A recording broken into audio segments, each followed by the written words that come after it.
এবার আমি তোমাদের দেখাবো যে প্রেজেন্ট টেন্সে কটা ভাগ আছে, 4টে ভাগ। 4টের মধ্যে কটা ভয়েস চেঞ্জ হয়, 3টে ভাগ। আমি বলেছি কি পারফেক্ট কন্টিনিউয়াস টেন্সে ভয়েস চেঞ্জ হয় না।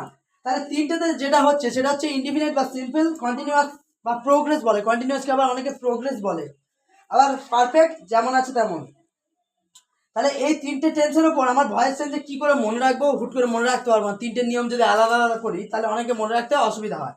তাহলে আমি তোমাদের বারবার বলেছি কমন নিয়ম কি, আগে ভয়েস চেঞ্জ হলে যদি অ্যাক্টিভে থাকে সেটাকে আমার প্যাসিভে করতে গেলে কিংবা প্যাসিভে থাকলেও অ্যাক্টিভে করতে গেলে কি করতে হবে, সাবজেক্টে আমার অবজেক্ট করতে হবে। তারপর প্যাসিভের ক্ষেত্রে কি করতে হবে, যে সাবজেক্টে অবজেক্ট করা আর অবজেক্টে সাবজেক্ট করার পর অক্সিলারি ভার্বটাকে আমার আনতে হবে। সেটা কার ক্ষেত্রে অ্যামিজার হতে পারে, কার ক্ষেত্রে হ্যাভ হ্যাজ হতে পারে।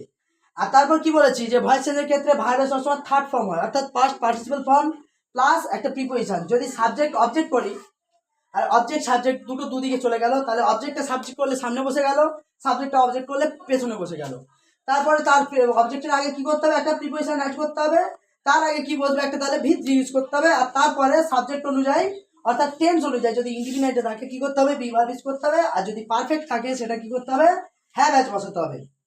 তেমনি তোমাদের দেখো নিয়ম করে দিয়েছি, সাবজেক্ট অবজেক্ট সবার ক্ষেত্রে আছে। অর্থাৎ এটা আমার কি করতে হবে, যেটা অ্যাক্টিভে থাকলে প্যাসিভে কি করতে হবে, অবজেক্টটা সাবজেক্ট হয়ে যাবে, সাবজেক্টটা অবজেক্ট, অর্থাৎ সাবজেক্ট অবজেক্ট কমন রাখতে হবে।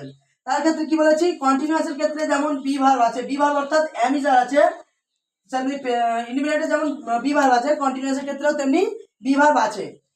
কিন্তু কন্টিনিউয়াসের ক্ষেত্রে একটা এক্সট্রা ইউজ হয় যেটা ইন্ডিফিনিটের থেকে, সেটা হলো বিং।